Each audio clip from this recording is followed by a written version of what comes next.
knowledgeable people in the audience, and I'm talking about this for the first time in my life, actually, to an audience, because normally I talk about physiology and biomechanics and skiing and these type of things. Today I will talk mostly about organization. So I assume the background for that has been that I had the pleasure to lead research and development for Olympiatoppen, for the top sports center in Norway for some years now. I actually quit that position 1st of January, so now it's not my responsibility anymore. So I'm back full time at the university. So I also have to teach for the next years. And I also was very lucky to be involved 2 years in the expert committee for the Norwegian government. There was an evaluation of kind of the Norwegian sport model. So I'll try to give some insights to this, but it's not my scientific area, just so you're aware of that. And I hope that along the way you can just ask questions. So if anyone has questions, want clarifications along the way, just raise your hand and I'll try to bring that to the surface. Is that okay? So I assume the reason why I was asked was this medal table, wasn't it? Because Norway did, I would say, very well in the last Olympics. And it's probably many reasons for that. I'll try to present how we work. I'm not going to say there's a cause and effect between one or some of the factors and the direct on the results, but this is at least how it, from my perspective, works in Norway. And then I will go a bit more into the role of sports science, where I would say I think I have a bit more deeper understanding of also cause and effect and how things work.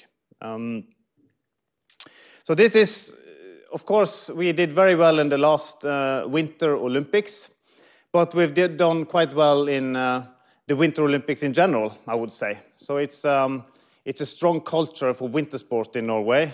And if you compare the medal table towards larger countries, which has, if we look at population, it's we are a very small nation compared to many other countries. Switzerland is also a small country here, but it's twice as many inhabitants as Norway. But we win quite a lot of medals in winter sports. And then, of course, the question I got for coming, how can a country of 5.3 million inhabitants become one of the world's best sporting nations? And it's mainly due to winter sport, because we have some athletics, we have some triathletes that are upcoming now. They haven't done so well in the Olympics yet, but maybe in Tokyo. And we had some rowers, some kayakers, but it's mainly single athletes and not entire teams and a major medal count as we see in the winter sports. So we're a winter sport nation that is also responsible for this type of rankings. So what are the Norwegian secrets? You can say climate is indeed one factor. If you look at Norway, it's up in the north. In Oslo, we have a temperature in January on -degrees. Lillehammer is colder. It's not so hot in the summer. So of course, climate is a major factor. And I think, as Jose presented yesterday, that I think it's out of 10 million people in Sweden, 9 are living in the south, where it's not so much snow. In Norway, we have at least snow in some of the big cities. Oslo, for example, has a World Cup in cross-country skiing, in biathlon, and ski jumping every year. There are ski tracks. And even though the temperatures are climbing a bit up,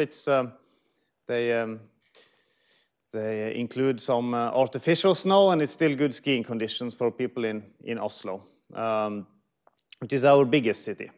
And Trondheim is another, I would say, quite, in Norwegian standard, the third biggest city. And we also have access to snow and very good ski tracks. So I'm coming from Trondheim. So I used to say that in Davos you have 3 kilometers of tracks with lights on. Of course, it's darker in Norway, but in Trondheim, I think we have close to 100 kilometers of ski tracks with lights. So that kind of says a bit about the infrastructure, the possibilities to ski close to where people live. So I think this is something to keep in mind also when discussing success. It's not only the size of a nation, but it's also about how the access is to tracks, ski jumping hills, etc. Historically, after the Second World War, Norway was a very poor country, one of the poorest in Europe. And at some point we found oil, and that sets our economical situation in a much better standard. But also before that, it was a positive development of financially in the country. And some of the investment the government did was to build up, to use snow sport, ski sport, as part of building society. So that was put funding into each community to build up ski tracks, and of course soccer, to be part of building up the Norwegian societies. So it's not my expert area, this, but I think it's at least part of the explanation for the culture that was built up. So we should keep that in mind. And of course, that also leads to things like this. If you go to a normal Sunday in Trondheim, which is a small city, you see kids everywhere skiing with their parents. People are out skiing. It's part of our culture, it's part of a tradition, and it's a lot of people who are out on snow. And I think that's part of it. If you do local races, we have in Trondheim something called the Children's Day for skiing, and where my kids are participating. And then I think it's just in Trondheim, it's 6,000 kids who are coming to ski on that day, just in Trondheim, with their parents, which is quite unique. So in cross-country skiing, at least, in biathlon, we have lots of talents, lots of kids who are skiing, lots of parents who have knowledge about skiing, lots of parents who can wax the skis, lots of parents who understands what endurance training is in skiing, and who drives them to the ski arena, because you need interested parents who drive them to the ski arena. But the Winter Olympics is not only about cross-country skiing and biathlon, it's also about ski jumping, and the recruitment in ski jumping or in Nordic combined is very low. It's not many athletes who participate in those sports, but we still do pretty well. So I don't think the whole explanation is found on this picture. It's also quite interesting, what do they do in ski jumping? Because over the years, not as good over the years as Finland, Vesa, but we're not so far behind. And right now, I think we are actually a little bit better than Finland. Yeah, but we've got the coach from us to yeah, I know, we stole Mika for a while. But also alpine skiing has had a very good success. And of course, Austria and Switzerland has over the years been stronger, but compared to the people who are doing alpine skiing, it's quite spectacular what the alpine skiers of Norway have achieved, I would say. And the same with speed skating. We don't have many speed skating halls, but still win quite some medals, at least when Netherlands don't win every medal. So I think it's more than that. It's not only the number of skiers. And as I think Elias Bucher was pointing at something yesterday, where he said that he looked at the number of FIS licenses for each nation. And of course, Norway have a little bit more than Russia and 3 times as many as Sweden. And Switzerland probably had 1/10 of Norway, or a little bit more than that, 1/8 of Norway. So you have less skiers, you need to take better care of them.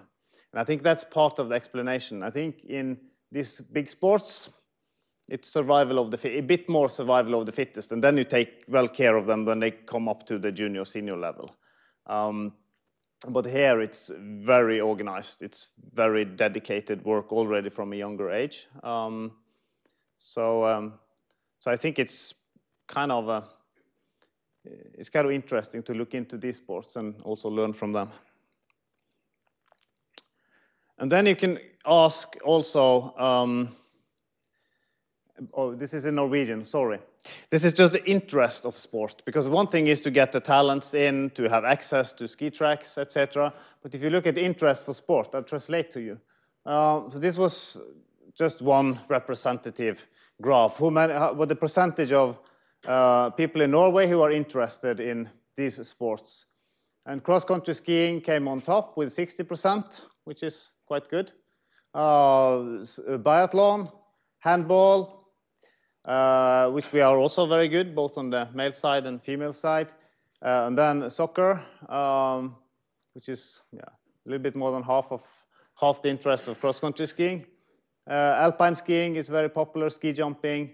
Athletics now, because we have some 3 brothers from Sandnes, the Ingebrigtsen brothers, and we have Karsten Warholm. So they have brought up the interest quite a lot lately. And then the Nordic combined. So if you just take those who have interest, more than 15% of our population, it's mainly snow sport, winter sport. So then when you get access to talents, you have access to ski facilities close to where people live. And then the question is, what does the talent choose to do?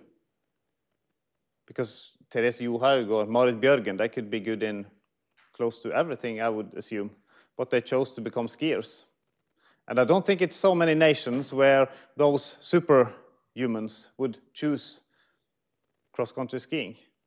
They would probably choose ice hockey in Switzerland, soccer in most nations. But we are lucky that at least many of them also choose to go for our winter sports. And with this interest, living close to the cities, of course, those who work in Norwegian newspapers are skiing. Their kids are skiing. The politicians are skiing. They are doing the Birkebeiner race. It's, right now, our prime minister is not doing the Birkebeiner race. She is not fit enough for that. But earlier it was like that. And a lot of our politicians are interested in skiing. And they also have kids who are doing different winter sports. It's the same with the journalists. You don't know how many of those who are actually interested in this. And it pushes an interest forward in the media. And that interests, of course, sponsors to put focus on these sports, which makes them a good financial situation. And the general interest for sport also among politicians, which is important. Why should tax money go to sport? And this picture is from the Norwegian castle, because when our King Harald, was asked for a present by the government for, there was, what was it? I should have known this. It wasn't his birthday, but it was probably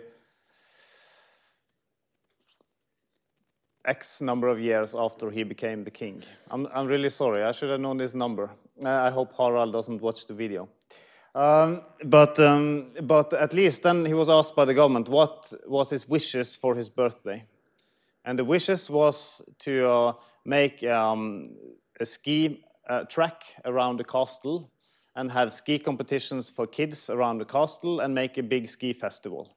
And that was sent directly on Norwegian TV an entire Saturday. So it was kids skiing, it was former skiers, it was Bjørn Dæhlie, it was Bjørndalen. And they were coming to the castle, and the king himself and the queen was skiing around the castle together with their kids and their grandkids. And that was sent directly on Norwegian TV. So it shows something about the status of winter sport. and how important it is for in the Norwegian society, I think. So that's, I think, we can be very arrogant and say, yeah, we train like this and we do research like that. But I think this was just to put a bit things into context. Yeah. Just before you move on to medals and performance tasks, a question about society. Because I was looking at the interest. You are doing from the University of Lausanne, so I was looking at the interest and I was looking at the amount of medals. I was wondering if there was any concentration on gender or some of the legislation that promote women's sports in Norway that perhaps gives Norway such a boost in terms of participation and interest in a variety of sports that are not necessarily as popular in the US or in Israel where I come from, and in the amount of medals. You can say that it is quite an interesting question, if I understand it correct. But Norway is regarded as one of the most gender equalized countries in the world. Although I think we are not really there yet, but it's getting there. But when you look into sport, and also I think other parts of business sector in Norway, you could argue that women have the same rights, same possibilities in one way, depending on how you define that. But on the other hand, it's a big lack of female coaches. It's almost, you have female leaders on the top. Now we have a sport president that is a woman. We have a general secretary of the sport federation that is a woman. We have quite some women on these top positions. But if you go one layer behind, those who are working close to the sports directors, coaches, it's almost only men. And if you look into the medal table, we are not the best nation on the women's side. We were quite good in the 90s, and it's dropped for some reason. So this is it was the last kind of a major project that I was starting in my former role, was to really build up a foundation for both research and implementation on the female athlete side. So they will also start some major research projects on the female endurance athlete and the female team sport athletes that will go on for the next years. So we got quite good funding to that. And then the sport organization is now doing some kind of transformation project to really see what type of initiatives can be done on these aspects. So I think although there are good possibilities, the culture and how it really is not optimal to get out the potential of female athletes at the moment.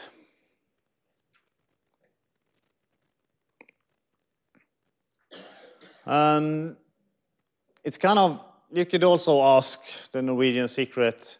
Some would argue that the Norwegian sport model is good, and I think personally it's good.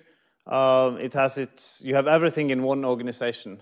It's 2 million members of the Norwegian Sports Federation.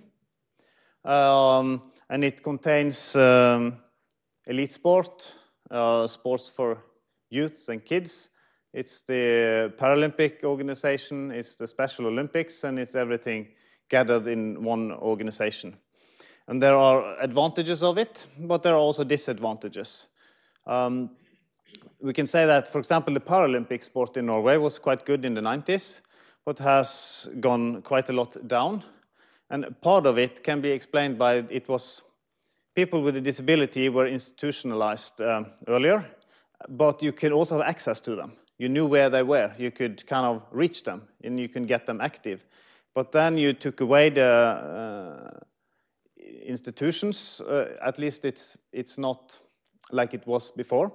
You have possibilities to get help, but it's not institutionalized, which is probably in many ways very positive.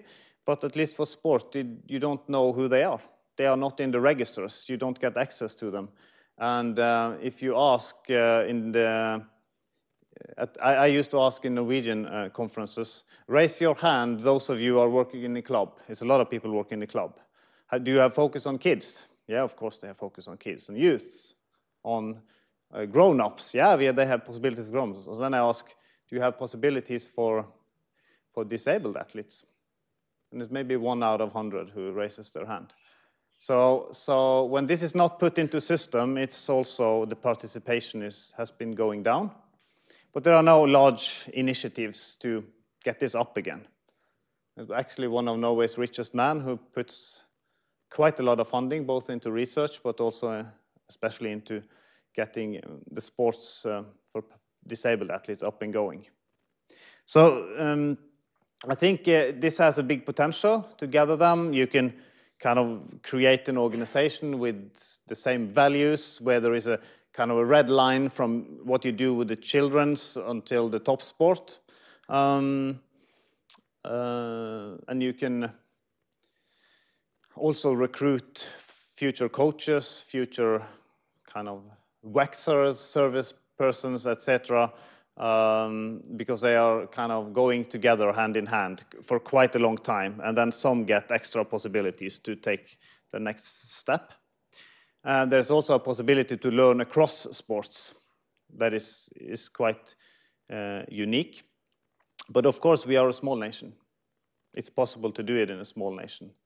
And especially for the small sports, which mainly includes the winter sports, this has been quite important. So of course, just as information, this is it's a volunteer, it's a member-based organization, and elite sport and children's sport are part of the same organization. So kind of the overall vision is joy of sport for all. And it's that's part of how you verify spending money on sport and elite sports from the governmental side as well. And elite sports should also bring joy of sport for all. And that's an ethical standpoint. It's part of the reason why the government provides funding for elite sport. It should be based on kind of scientific principles, what you do, but it should also be based on ethical values. And joy of sport for all is kind of what it should create. So if Norwegian athletes, for example, are caught for doping, it is not only a major problem for the athlete and the federation, it's also for the entire nation. It's a big issue because it diverges from the values that we should work for and the reason for actually funding sport, for being a sport for the people of Norway. But it's not enough with having those type of organization. I think we should keep in mind that in 1980, 1984, 1988, we didn't win many medals. We were quite low on the medal ranks. It was dark years, less medals. And then we got the Olympics at Lillehammer. And that was quite critical to also get up Norwegian athletes, to get them up to a higher level, hopefully have some gold medals and success. So then they started kind of a project, the start of a new area. How could they lift elite sport in Norway? And of course, you got also funding to do that when you get the Olympics. So there are possibilities with these championships. So the focus was more professionalism, a competent support personnel, institutionalized career development, but still maintain kind of a holistic sport lifestyle. With this as the vision, kind of, and I say the vision because it should be almost impossible to reach it, but you should always work towards it. It's kind of to lead and train the best in the world was kind of, I don't know how good that is translated, but you should aim for leading better than anyone else in the sport area. You should try to train better than everyone else. And that's kind of, what does that mean, is the question. What does that really mean? Is it just words? But of course, it needs to be breaking down in how you do goal setting, how you organize it, how the leadership, how you train the leaders, and how you train the coaches and athletes to reach that goal, and development, that type of performance culture that was started towards Lillehammer. and is still the vision for elite sport in Norway today. So it was establishment of Olympiatoppen, the top sports center, with the aim of being together for the big performances. So the idea there was to have an overall organization that worked with all types of sports, or the sports who were aiming for Olympic medals and had the potential for Olympic medals. Those who can't show potential and are kind of doing priorities for that, of course, they don't get support. But to have support systems for, it can be the type of services that the sports can't afford themselves, but they can work in between sport. It can be people who are in different sports who take out the potential of what can we learn from ski jumping that we can also transfer to Nordic Combine or to cross-country skiing, etc. And then have meeting places where athletes with superior competence meet and train together, and see each other, talk to each other, and learn between sports. But also the possibility to have funding that you could go in with and take out and prioritize, and actually then push the federations to do prioritizes that also long-term could lead to medals. Because you can get blind in your own organization to have someone with a little bit distance who are always both supporting but also challenging. This is the balance that is very difficult, because sometimes you challenge too much and then you get a too big distance from the sports federations. Sometimes you get caught and you are kind of part of it, so you don't have enough distance to also see when people are going in the wrong direction. So this is an ongoing critical way of how you develop sports, I think, in Norway. And of course, through this, the national teams should be further developed. And we have a very strong national team, I would say, culture in Norway. And it's not seen as very positive, all these private initiatives, kind of like in cycling. You want national teams, and you want also personnel from Olympiatoppen working across national teams. So you can gather the best athletes on the same team. I think that's one of the success factors in alpine skiing. I think many other nations, they have private coaches and they train separately, but they were kept together so they could learn from each other and train together. And then you allocate resources much more efficiently. So that's been important for the smaller sports, I think. Education of coaches and leaders, which are probably one of the main things that started through Lillehammer, leadership development programs. And then, of course, this learning culture as part of it. And I don't say that this works optimally. Being in the organization, you see every day that it doesn't work. But I think just that we are so close to it that you see that it doesn't work on a daily basis means that there is dynamics. And then sometimes it works very well, and sometimes it doesn't work that well, but it's constant dynamics. So it's not a kind of a, it's not always a nice picture, but I think the outcome has often been good. And then spreading competence across the country, because also as Åse Holmberg, Professor Holmberg said yesterday, they have in Sweden different kind of places where they have initiatives where there should be competence and where they gather the athletes. And that's, of course, when you come to a certain level of athletes, you need to gather them on certain places where you have the competence. So with the hub in Oslo as a point of departure, these elite competence at strategic places has been important. And these regional Olympic centers and also the sports create their hubs. For example, cross-country skiing has their hubs, one in Tromsø, one in Trondheim. They have Lillehammer, actually, that is quite close to Oslo, as main areas where they develop the skiers. So they put the resources there when they come to a certain level, after a gymnasium level. And it also allows athletes to stay longer in their own environments.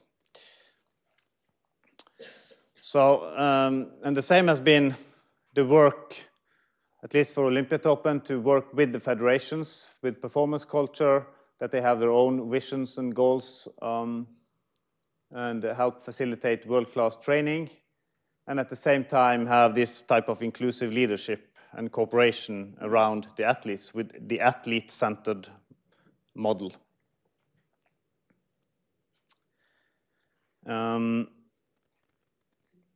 And then in this role of kind of supporting and challenging athletes, then the question is, what should you support? And the same applies to research when I'm coming to that. What should we do research on? And then it was a process some years ago that was very interesting, at least for me when I came into the role of also prioritizing resources for research. This made it much easier, because we decided together that everything we do on research, on support services, on prioritization of funding, should reach one of these goals. It should increase the training quality of the athletes. So what they do on each single session is what is important. And of course, if you train with high enough quality, you also need to train enough of the right things. But it should have main focus on Olympiatoppen's role should be on the training quality.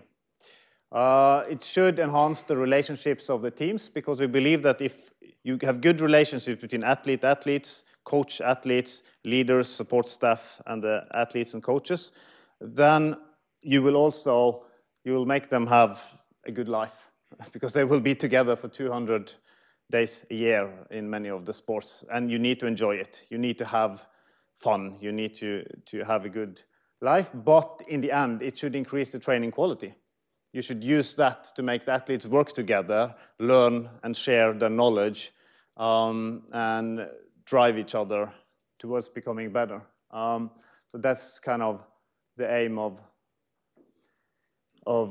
this core activity. And then, of course, competition optimization. That can be developing suits for ski jumping, or skis for cross-country skiing, or having mentally prepared athletes for the big events, or tapering processes, etc. So it's many factors that is important. But everything that is not related to this should not be kind of focused on.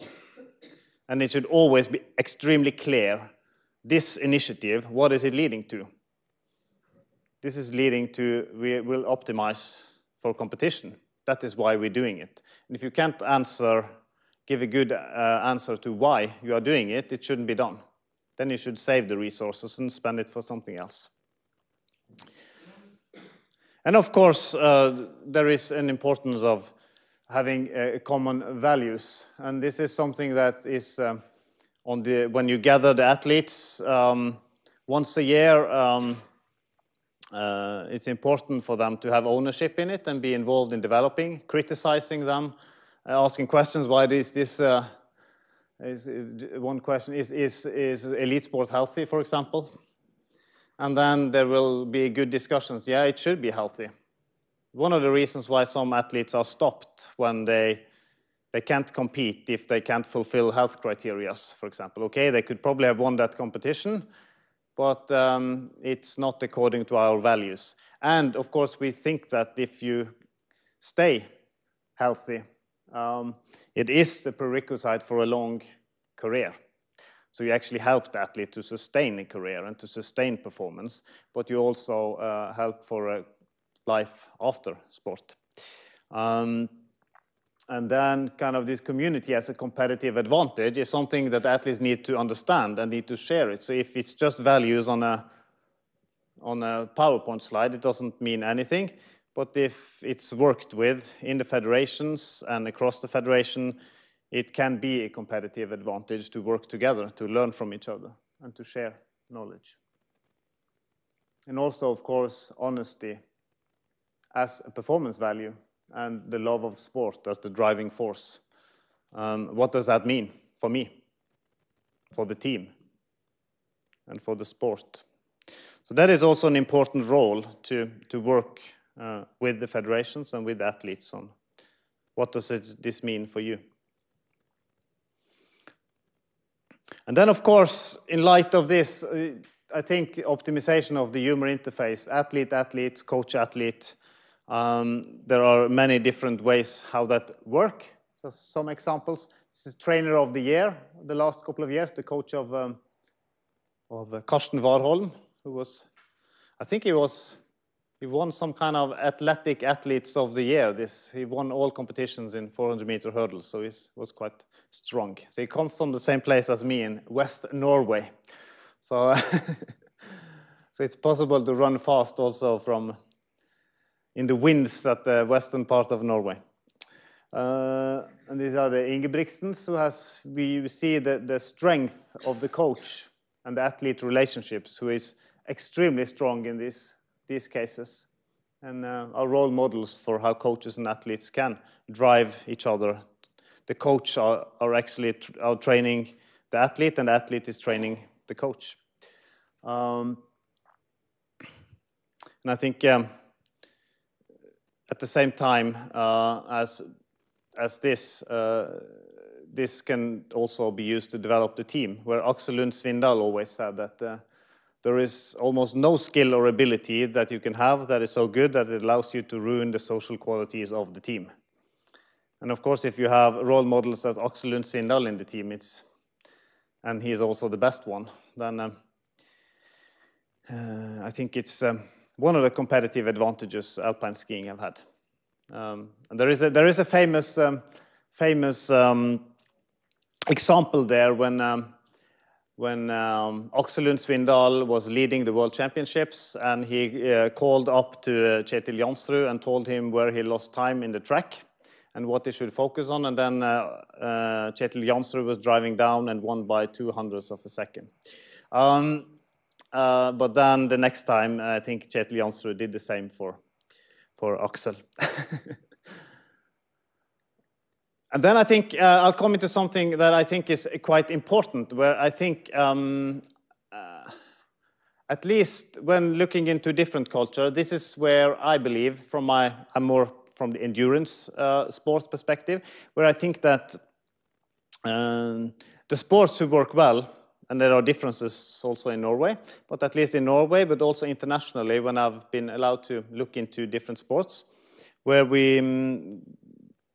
the really good, those who are not only have single athletes, but have a culture of developing good athletes over time, are very good. It's kind of how you treat the athletes. It's a holistic approach as a prerequisite for individualization. Because if you give everyone the same program, this is from a study we did on well-trained athletes, not elite athletes, then we gave them the same type of training.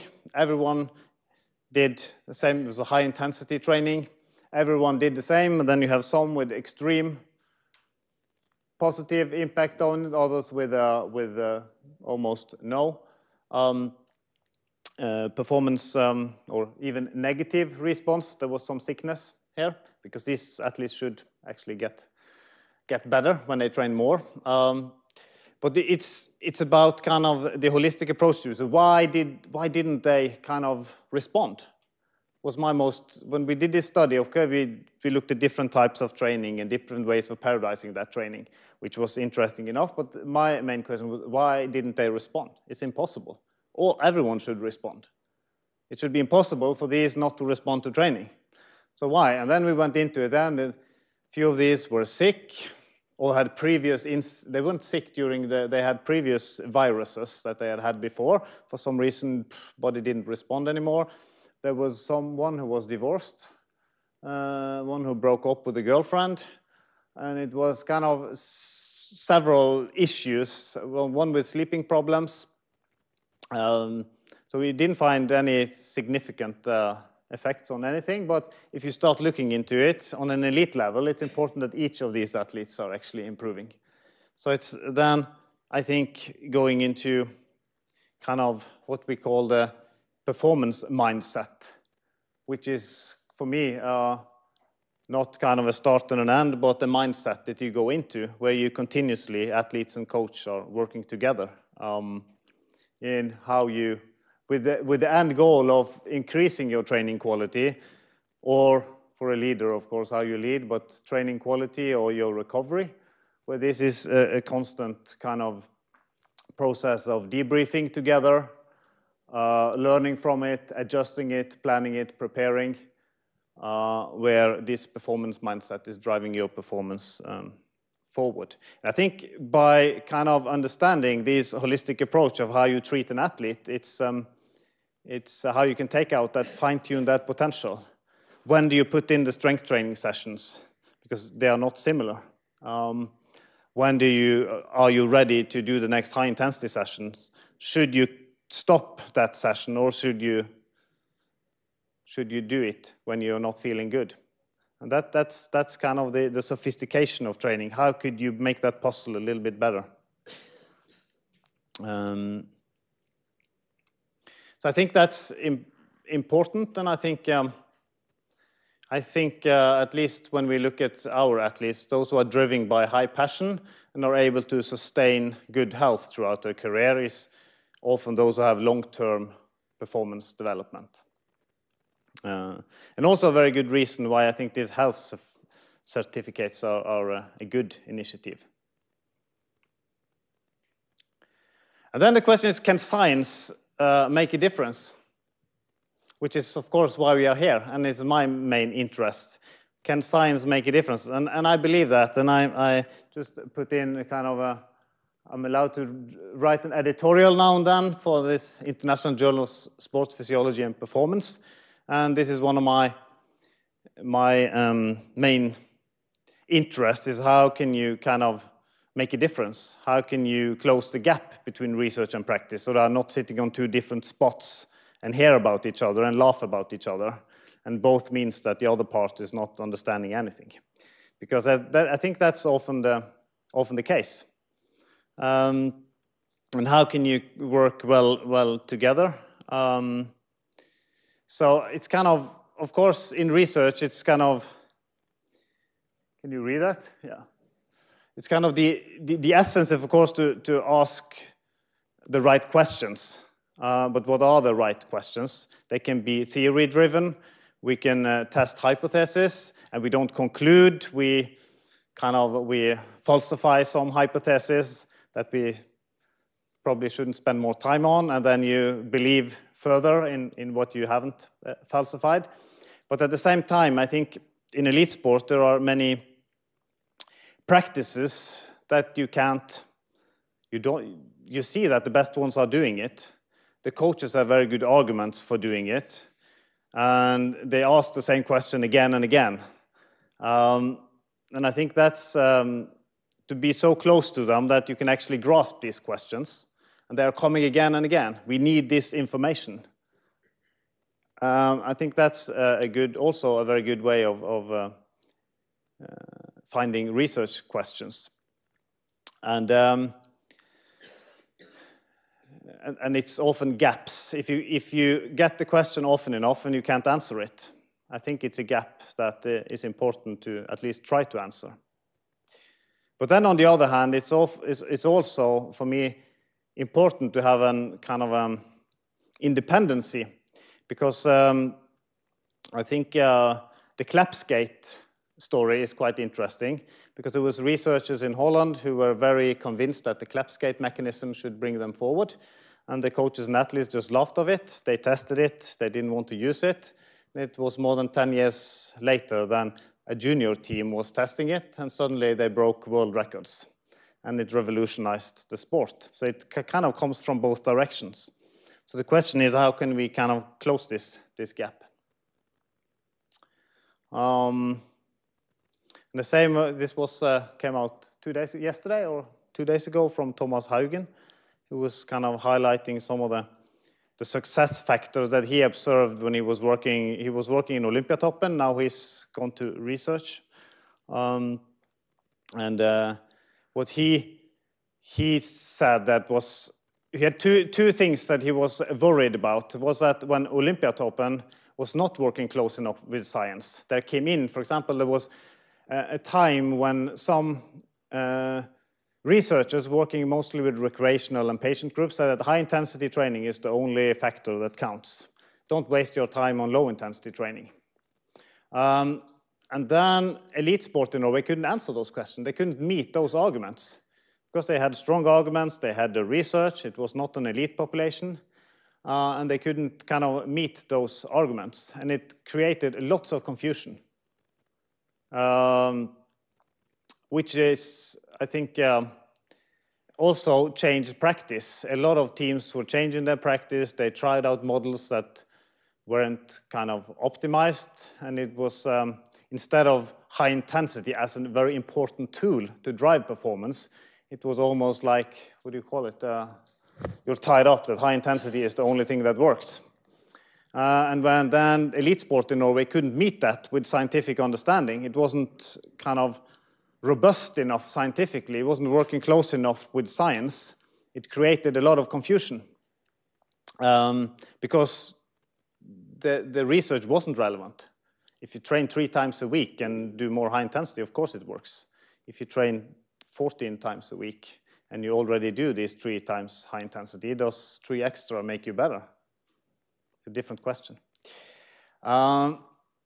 So it's kind of also in the Olympic Committee, we defined 3 areas that should be extremely important for elite sport, that should be a part of every sport, is to identify research problems relevant for driving performance further. What do we not know that could help our performance? So identification of research should be research problems or research questions should be part of it. And then ensure that applied research is performed, but then in collaboration with those who can do research at the universities. So don't try to be an own research institution in Olympiatoppen, but work together with those who actually are doing full-time research. And then at the same time, create the organization so that implementation of research is part of the daily practice. And it's kind of, in my opinion, I think high-quality research is important. If you do low-quality research, or it's just, why do it? Forget it. Don't waste time on it. So either you do high-quality research, you can generalize on the findings, you can maybe even use it across sports because you go into some of the mechanisms. But it should of course be of relevant, so the cooperation with sport, what are the relevant questions? What are the relevant gaps that the sports lacks to drive their performance, but we can't answer them? But I think, of course, you need integrity to be allowed to do this research. So how you communicate with them is highly important. But I think also independency is important, because sometimes you come back with answers they don't like. And you should be allowed to come with those answers, like the clapskate. Because you can lose a competitive advantage of being kind of answering just first you answer just the questions that they want, and then you give them the answer they want. So this independency is very important. And then I think also high quality knowledge translation with a common respect and arenas where this communication is ongoing. So for our model, it was important to let the sport be responsible for development. So we kind of, I don't know how this if this is the correct way of using the expressions, but research is done at universities. Research is done to develop new knowledge. It's the slow train. It takes a lot of time. You need many hours to do this. Development is something the sports should do themselves, and where Olympiatoppen plays an important role. It's working systematically around each athlete to drive performance, and you need the information yesterday or today. So you use you apply scientific knowledge. And if you're able to close the gaps there, then by applying scientific knowledge, all the questions that you can't apply, the questions you have, the gaps you don't find, will appear. And if this dialogue is close and good, that will be kind of good research questions where you prioritize and develop new knowledge. So this is kind of a way of, but if this is not working in a sport, I say we don't waste time working with that sport. They have more than enough to get this system up and go. don't waste time doing research on a sport that is not ready for it. Rather help them to get up their development system within the sport. Because it will be just disturbance. And of course then prioritization has been important. Where do we need new knowledge? And then have some kind of idea of how can this be used in it's small pieces of the puzzle, but how can you use them interdisciplinary? And then for me, it's kind of, if you want this to work, you need to close the gap between athletes, coaches, and scientists. For us, it was in Trondheim, when we were a small research group. We are now getting bigger, so we have grown from 3 persons to 25, 24, 25 in just a few years. But we localized us at the sports arena together with sports, and we localized the labs there.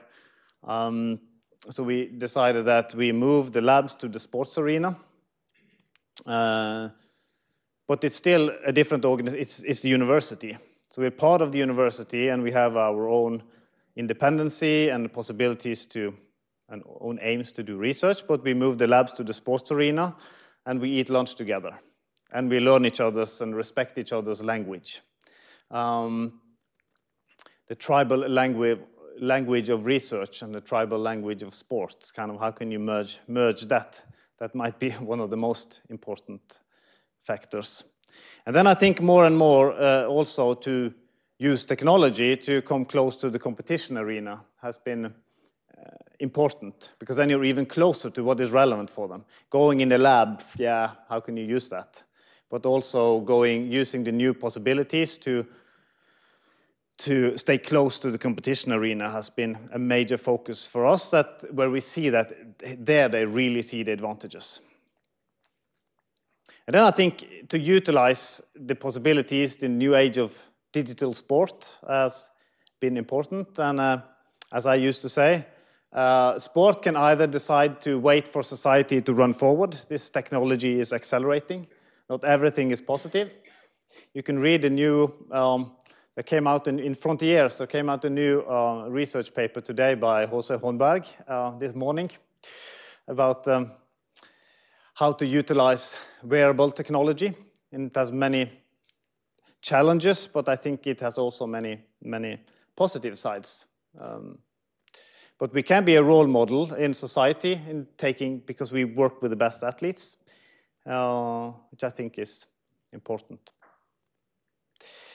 And one of my last slides is the system, because I think this is important when working with sports. The role of the scientist, the role of the coach, the role of the athlete. And one of the key things that has helped in the Norwegian system of the last year is the embedded scientist. So if you have embedded scientists in the sport, employed in the sport, so these are publishing, these are responsible for the results, and this is responsible for taking out their own potential. The embedded scientist can be the translator, can be the one who's actually talking to the scientist, talking to the coach, and helping the coach translate research to the athlete. And I think that has been a major advantage for the sports who have the possibility to afford that. I think my time is over, so we jump to my last slides. Thank you.